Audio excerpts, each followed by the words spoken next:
Ladies and gentlemen, our next panel features a conversation with Secretary David Bernhardt and Director Russ Vought, moderated by former Congressman Bob Beaupre.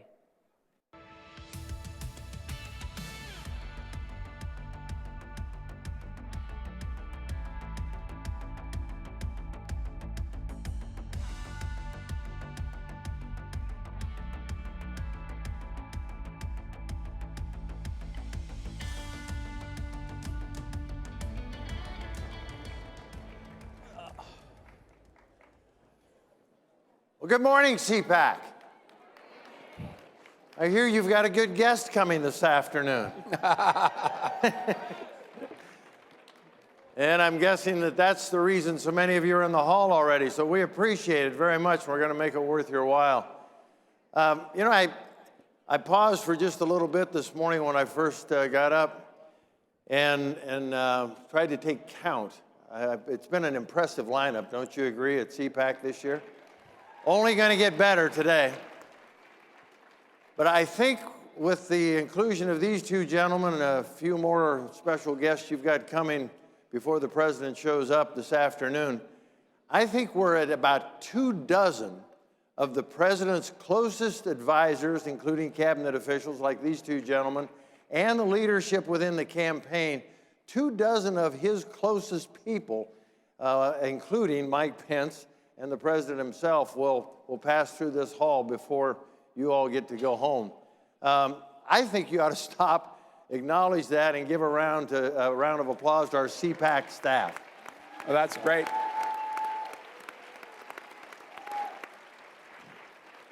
Yeah, I think it's just been a phenomenal conference, and I hope you all agree and are glad you came.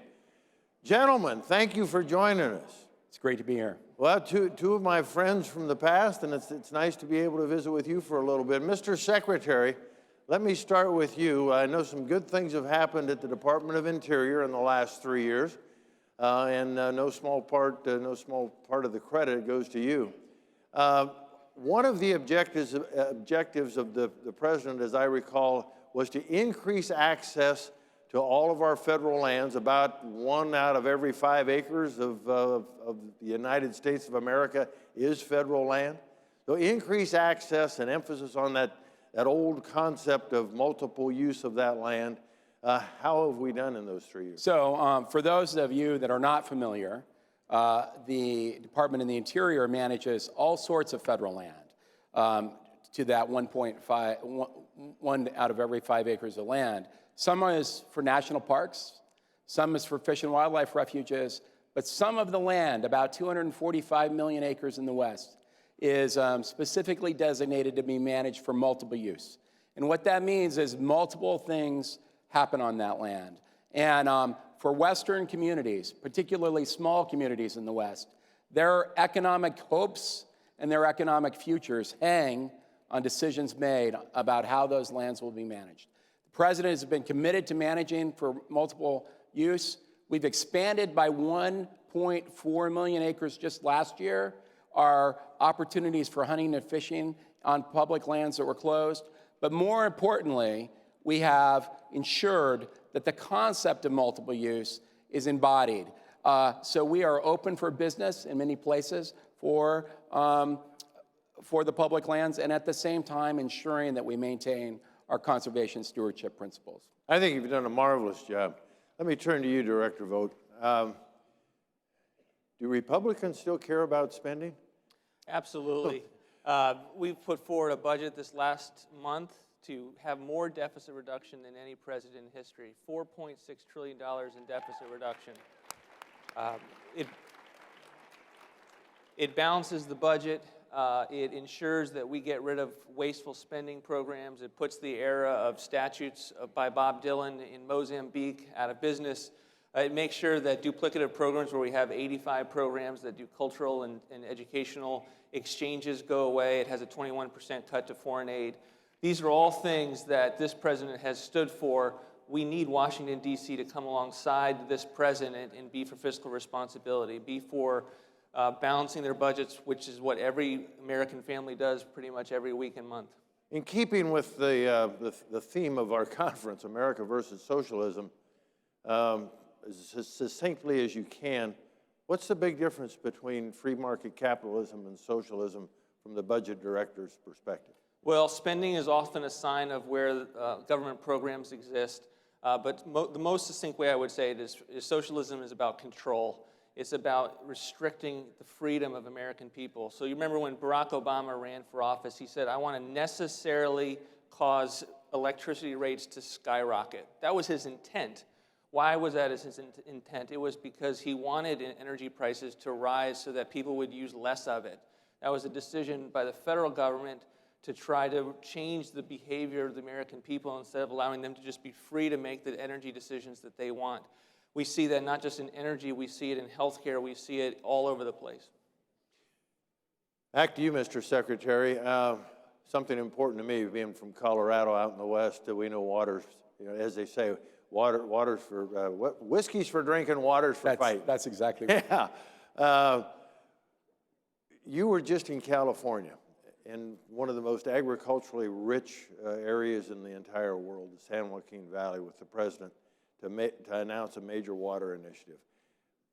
This is one of many, but I think it's a very important one, of examples of candidate Trump making a promise when he visited California and saw what they were going through with the drought and the water restriction and water running right down the rivers and into the Pacific Ocean. He said, I'll be back and we'll fix this. So compliments to him, first of all, for a promise made, promise kept. Tell us what happened in California. So our president is unbelievable when it comes to looking at problems and saying, you know what, we need to fix it, get on with it. And this is just one example where in 2016, he realized that there was actually, in many ways, a regulatory drought. That regulatory overlay had become so burdensome that it was not doing good things for species and not good things for people. And he said, we need to find a different approach. But he is the first modern president to go out and say, I want to look west-wide at water, and I want to take an aggressive position on ensuring that we're delivering water to the American people while protecting the environment. And we have gone through a process of ensuring that the Waters of the United States rule was put back into a common sense position. And with these water projects in California, he said, balance it. Our best scientists came in and said, we can have real-time monitoring, we can be more efficient and more effective, we can do better things for species and deliver more water. And that's exactly what we're doing. Well, again, my compliments. I couldn't be more proud. And I know the farmers out there are extremely grateful. Director Vought, back to you again. We just went through this tortuous impeachment process. The deep state reared its ugly head throughout all of that. People like Peter Strzok and Lisa Page and more and more and more. So I guess one way to ask my question, does the president work for the government, or does the government actually work for the president? Who's in charge? Who's on first? Yeah, this is one of the things that you don't think is a controversial statement, but the executive branch works for the president. It works for the American people who put him in office. The president's trying to deliver on promises that he made to the American people. And one of the things that we have to manage very effectively and diligently at our agencies is the career staff that work in these agencies. And there's a lot of great public servants that are working hard. But you often get a sense for whether we're trying to wake up every single day trying to deliver on what the president wants to deliver on. And that's one of the things that we tell folks at Office of Management and Budget is we wake up every single day trying to be the Swiss Army knife for the president. How do we deliver on what he came to office to do? And we saw some of the ugly side of the executive branch through the sham process that we just went through. And thankfully, the president has broad shoulders and got through it, and we're going to keep going as fast as we can to try to keep delivering. Rob O'Brien told the Reagan dinner crowd last night that, if I remember correctly, and I think I do, that his staff at the National Security Council is basically half of what it was during the last administration. Is that an objective? This is a question I didn't really intend to ask, but I thought about. So pardon me for putting you on the spot, but is reducing the size of the government, the personnel, is that part of the objective? And this is one of the reasons that in terms of budgets, when we write amounts of money to propose to be spent, we care so much about draining the swamp and what we're trying to do. You cannot be permanently successful in draining the swamp if you don't reduce spending in the agencies that are regulating the American people, that are building the offices across the country, the accounts, the number of employees that are in these agencies. The government that you see is the government that is funded through, we call it in technical terms, the annual appropriations process. And so we connect draining the swamp to our efforts to reduce funding, which is important just from the standpoint of the economy as well. Well, and go ahead. There's lots of ways government burdens people back home, and one of them is regulation. And one of the first things that drew me to President Donald J. Trump was his promise to reduce the regulation burden on the American people. You're right in the eye of the storm, I know. So 3 years into it, how have we done? We're doing great. The president put forward a goal in the campaign of 2 deregulatory initiatives for every 1 regulatory initiative. We've done right now 8 to 1. 8 to 1. 8 to 1.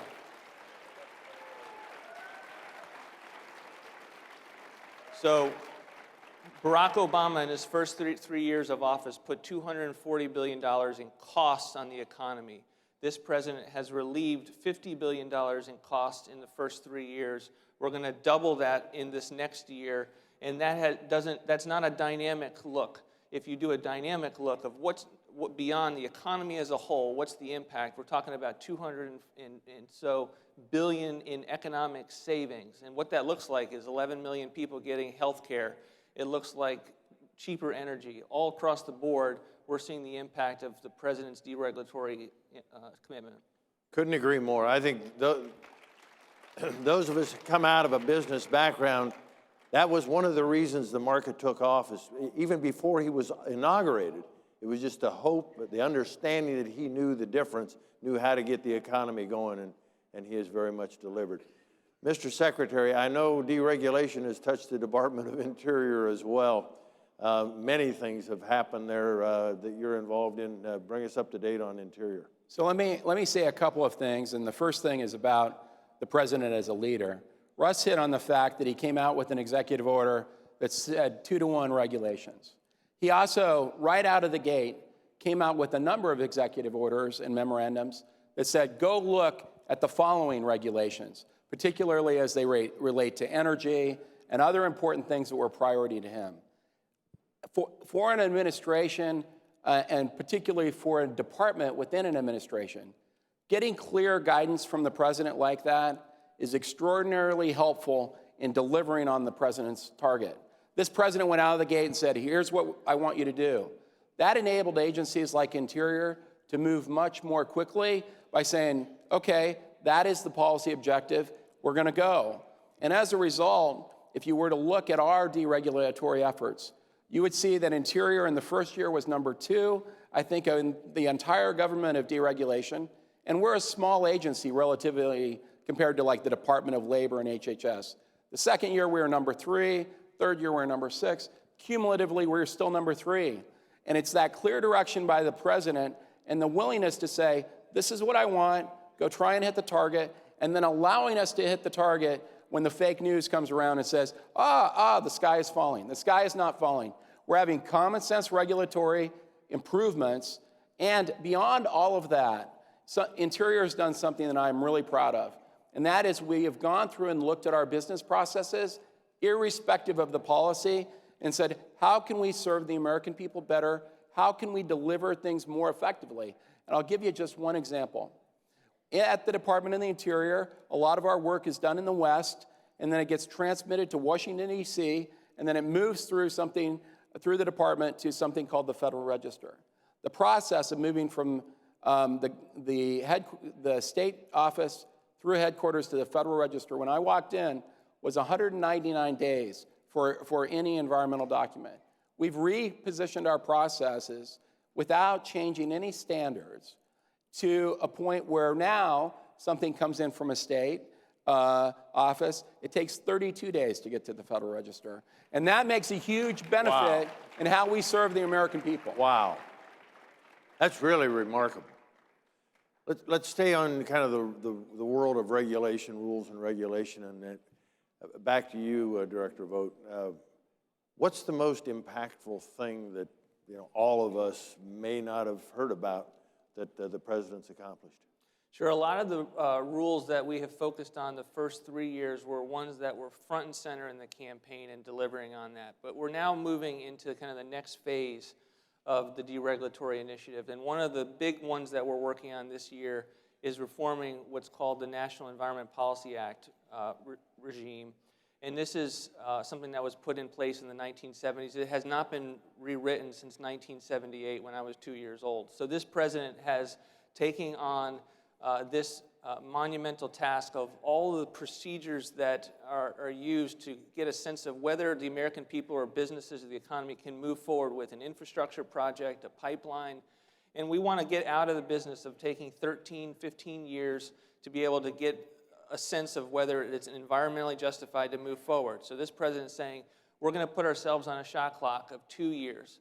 We're going to make sure that we're not requiring 1,200 pages of justification, that we can do it for much less. And that's something that's a major priority this year, and I think you'll be very involved in that as well. I didn't know that was going to be your answer, but I'm glad it is. I recently wrote an opinion column that got published back home in Colorado and to support that reform effort. So thank you. And thank you for giving me a reason to write it. Well, that regulation, the president's done a lot of great stuff, and a lot of these regulations are very big, but that particular regulatory change doesn't just affect one agency. It affects every single permit decision that happens outdoors, whether it's transportation, the Department of the Interior, the Department of Energy, Forest Service. It will have a huge effect. And here's the great thing about the president. The president is a builder.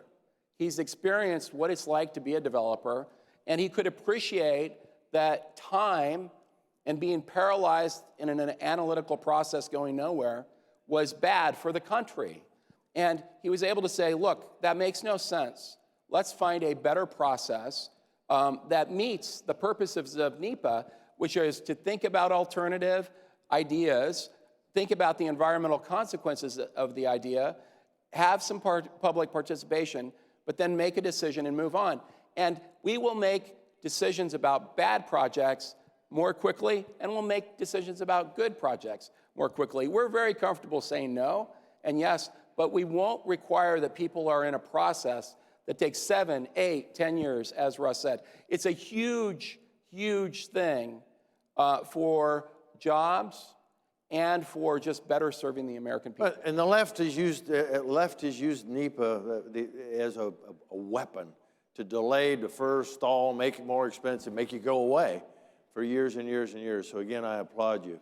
We're going to run out of time, but I'd like to get on with another important part of Interior. We are now energy independent in the United States. That's right. And no small part of that is due to what you've accomplished at Interior on our federal lands, especially out west. So bring us up to speed and not only maybe up to today, but what lies in the future for us. Well, here's the reality. The president campaigned on a vision that he was going to be supportive of energy infrastructure, and supportive of expanding energy on federal lands. And so here's the biggest thing he did. There's been a 40-year battle on whether or not there should be development in the Arctic National Wildlife Refuge. He won that in legislation, and we're about to finalize a leasing plan for that, and that's very significant. But beyond that, we have dramatically changed the concept of energy development on federal lands, to the point where our revenue from energy development last year was 98% more than the last year of the Obama administration. Times two. We have increased our permitting processing where we processed 300% more applications to drill wells last year than in the last year of the Obama administration. And this year, on federal lands and any lands together, we produced over 1 billion barrels of oil. No one thought that could be done. Awesome, awesome. Wrap us up. What surprised this audience? You guys see him all the time. What's it like to work for Donald J. Trump? What's the most surprising part about your job working for President Trump? He's a great boss. He is someone that paints an ambitious target and says, go get him.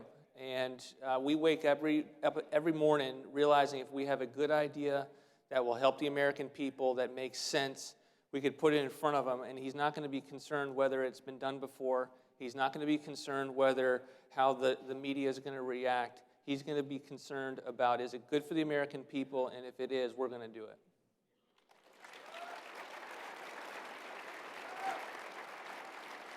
So I'm going to assume from what both of you have said, you think 4 more years might be a good idea? It's a no-brainer. It is a no-brainer. Thank you, gentlemen. Thank you. Well done. Well done.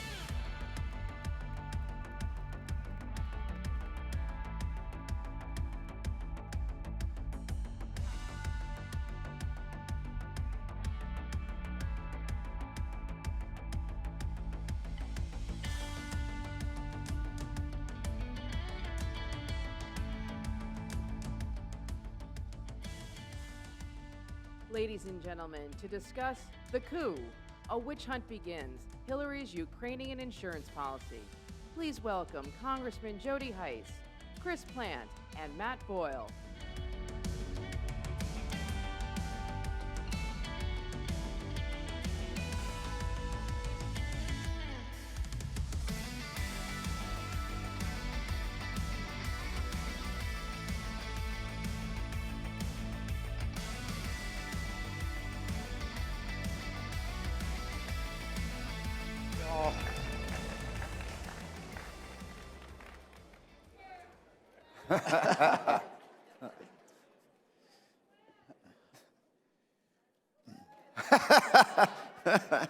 Wow, okay, well, huge crowd here, guys.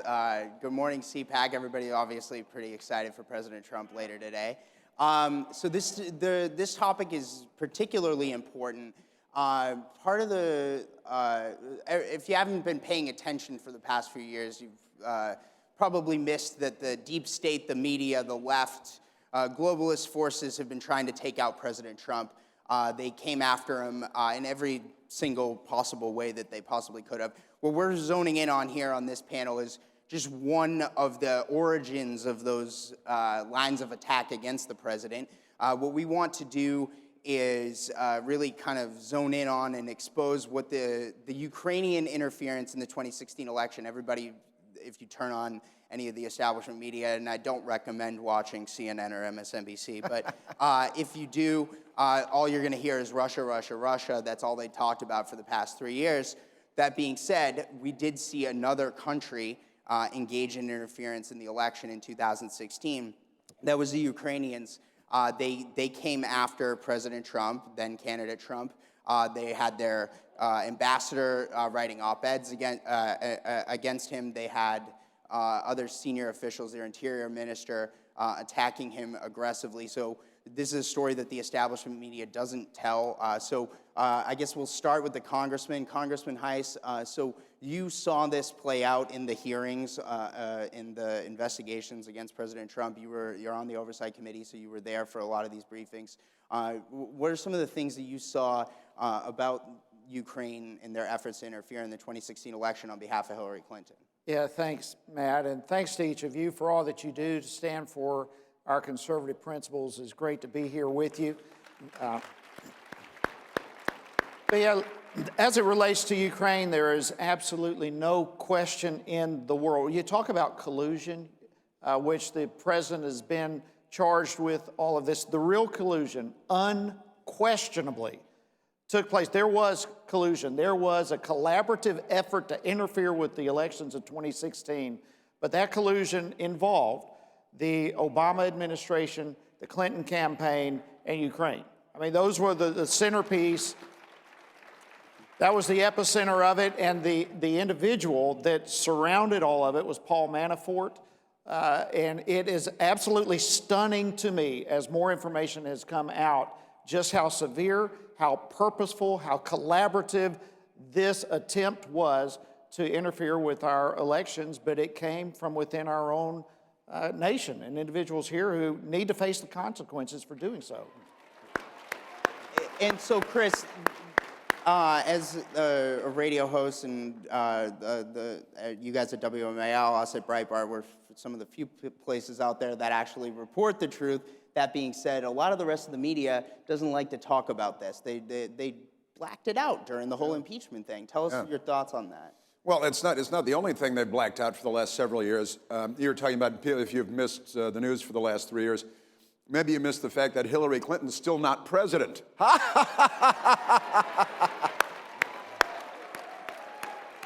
Every morning when I wake up, instead of coffee, I just think about Hillary Clinton waking up knowing that she's not president for another day. As she watches President Trump fly off on Marine One from the South Lawn, knowing that she's never going to do that again either. Isn't it wonderful? It's one of the stories that and honestly, it's not unfair to call it a cover-up. They cover up the indiscretions of the Democrat Party quite regularly. It's been a habit going back certainly to the Kennedy administration, possibly go back to FDR while he was throwing Japanese Americans into internment camps. They were covering up the fact that he was in a wheelchair, literally.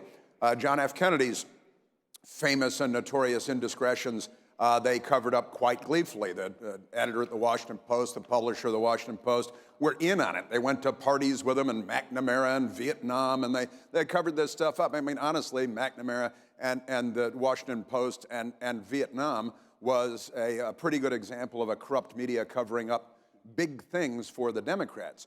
When it comes to Ukraine and the focus, the sort of laser-like focus on Russia and Putin, and this is a fiction conjured up by the DNC and the Democratic Party, fed to their allies in the news media at the New York Times, the Washington Post, and beyond.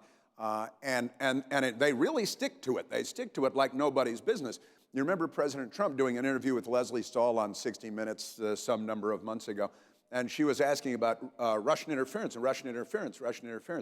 And he said, well, yeah, there were other countries too, and I believe he mentioned Ukraine and China. And she jumped in and said, why do you insist on doing that? Why do you insist on bringing other countries into it? Russia, and her laser-like focus is the party's laser-like focus. It's on Russia. And they do this, of course, to the exclusion, this is the party-issued talking points, to the exclusion of all other news. I mean, I love the fact that Hunter Biden, you see this yesterday? The New York Times had a big profile piece yesterday. Did you see this? The headline is, there's a new artist in town, and his name is Biden. And there's a picture of Hunter Biden looking relaxed in a study with books behind him. And it's a glowing profile of the art of Hunter Biden, who's just been ordered to appear in court in Arkansas next week for one of the baby mamas. This is the stripper from Washington, D.C., and he knocked her up, and he's being, and that's not to mention all of his other problems. Not to mention all of his many other, and the $83,300 a month no-show job with a Ukrainian gas and oil company. I'm an oil and gas man, and his explanation why he gets an $83,000 a month job with a Ukrainian gas company is not because his father is the vice president, who's the administration's point man on Ukraine. No, it's because he was the vice chairman of the board of Amtrak. Now, his experience in the railroad industry is riding the train with his dad and running up and down the aisle annoying people. But he became the vice chairman of Amtrak, and that became his qualifier for being on the board of a Ukrainian gas company. And the news media looks at it and says, you raise an alarm. They say, well, that's a debunked conspiracy theory. And they accuse you of being some sort of a fringe nut for pointing out that the casual corruption of the ruling class continues unabated. I do go on, don't I? Please. Yeah, so Congressman, why is it that the media, the left, the establishment, so on and so forth. First of all, why do they not tell the truth about this? By the way, in case anybody has any questions, we've got proof right here. We've got the op-ed. We've got all the different things that the Ukrainians did printed out. So if anybody in the establishment media would like to come find me later and challenge us on this, we at Breitbart actually do our homework. You guys don't. But Congressman, so why is it that they're so dead set on trying to take down President Trump? Put this in context. Yeah, he was never supposed to win. This was Hillary Clinton's deal from the beginning. Listen, you go back 2015, June, Donald Trump announces his candidacy. Very few people really took that seriously at that time. Probably everybody in here did, but most of the country did not take him seriously. And then 4 years ago, in fact, today, he wins the New Hampshire primary. He wins the South Carolina primary. He wins the Nevada caucus. He starts surging one primary after another, steamrolls into the Republican convention, comes out with the nomination, and the Democrats on the other side was a fight between Hillary and Bernie. She sabotages that. She comes out with the nomination, and she is absolutely confident that she's going to beat Trump, who she believes, and the Democrats believed we were all crazy for nominating. They underestimated Donald Trump's power. They underestimated the canny connection that he had with the American people, the lost American people who feel like they've lost their way in Washington, and the people soared around Donald Trump to totally blindside the Democrat Party. And they hate him. They've been out to get him from that point. So now, Chris, one of the other things that's really interesting through this whole Ukraine interference in the 2016 election is, and this is a tactic we've seen the media and all of President Trump's opponents, they've honed and perfected over the course of 3 years, where they go after people who work for them. So the Ukrainians actually went after Paul Manafort, and the famous Black Ledger. Everybody go out there and look that up. But this tactic was the first time that we started seeing them targeting staff for the now President of the United States during the campaign. Well, also, little did we know, they already had an operation underway targeting George Papadopoulos, who was being invited to Europe mysteriously and being introduced to people that were involved with the FBI and the CIA, the Stefan Halpers, there's a long list of names. Who is Azra Turk? I'd still like to know who this woman Azra Turk is. And no one can answer that question. And that's another thing the news media just sort of brushes off and says, well, there's nothing to see there. No, there's a great deal to see there. In fact, what we know now is that the FBI under James Comey, and Loretta Lynch's name is still left out of this quite remarkably, and John Brennan, who is a rogue, a radical, who literally voted for the Communist Party candidate for the presidency of the United States, Gus Hall, when he was a young man. And this guy is obviously a frothy, both of them, obviously frothy anti-Trumpers. We learned much later, only because, I mean, again, Hillary was supposed to win. President Trump was not supposed to win. And no one would have been wise to any of this if Hillary had won. They would have been completely successful in pulling this thing off. They're getting warrants, illegal, we now know, warrants to spy on a Naval Academy grad named Carter Page. George Papadopoulos had done nothing wrong, and they're ambushing him, setting him up. We know that they altered a document coming from the CIA saying that Carter Page was, in fact, working as an asset, feeding information to the CIA from his Russian sources. And the FBI scrubbed that and fed this disinformation, an altered document, to the FISA court, along with the phony baloney dossier, which is a political document, from our political system into our legal system, again, assuming that Hillary's going to win and no one will ever be the wiser. We've seen abuses of the FBI, the CIA, the FISA courts, the Justice Department, and I don't think that we've gotten to the bottom of all of that yet. Well, let me just jump in here. The news media thinks none of that is newsworthy. Yeah, and another one of the individuals that's right in the center of all this is Ukrainian-American lady, Chalupa. Right. Alexandra Chalupa. She is at the DNC, which is funded, of course, bought and paid for by Hillary Clinton. Right. But she is kind of the center between Ukraine and the United States. And she connects a couple of key people over here to our government over here. And these folks have ties to the Ukrainian government, to funding the Clinton Foundation to Fusion GPS, right. to all this stuff, and she gets them to come over to the United States, and the Obama administration grants them meetings with the FBI, all our departments, National Security Council, all these things. They have frequent meetings. Chalupa met 27 times in the White House during all this time. And she was also at the Ukrainian embassy. And regularly. And she's a Ukrainian American with links to the- Absolutely. Right. So, Congressman, let me ask you this. How do we get to the bottom of this? Because Adam Schiff and Jerry Nadler, Adam Schiff, Jerry Nadler, bad guys, right? Yeah, come on, guys, boo, right? Like, okay, so Adam Schiff and Jerry Nadler are never going to call Andrea Chalupa as a witness. They resisted it throughout the entire impeachment process. Do the Republicans take the House back in November? And then you guys call her in as a witness? Yeah, that's what's got to happen. You know, we have some more investigations that are taking place. We'll see how this all comes out, the Durham investigation, so forth. But yeah, we've got to take the House back. I was in those depositions, being a part of the Oversight Committee, front and center. You have never in your life seen anything more unfair. We were not allowed a witness. The president was not allowed to defend himself. 17 witnesses in all, every one of them handpicked by Adam Schiff. He was the counsel, he was the prosecutor, he was everything in these meetings, and then leaked information that would be damaging to the president. I was shocked, I was fearful for our country to see how this was railroaded on the American people, all for the purpose of destroying a sitting, duly elected president. It's absolutely unbelievable. And a great moment on CNN there have been many by my metric, over the course of the last year or so, the hearings on Ukraine, and which didn't work out very well for Joe Biden and Hunter Biden, but still they get a free pass.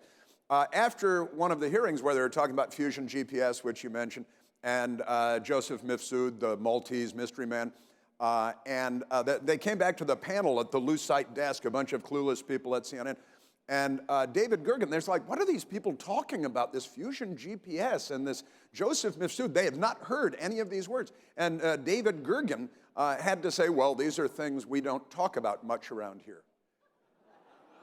And that was the end of it. That was like, okay. So we know the establishment media doesn't cover stories. They don't want follow to. the news. They won't do it. They don't. I say this all the time. One of the amazing things about the mainstream news media is they don't follow the news. Ask an anchorman about the news of the day. They don't know. Ask them about their hair. They'll go on all day. All right, guys. Excellent panel. Great discussion here. Guys, this is my 10th CPAC, so I'm really excited to be up here. Thank you, guys, and we'll look forward to President Trump later today. So, Thank you all. thanks. Thank you very much. Thank you.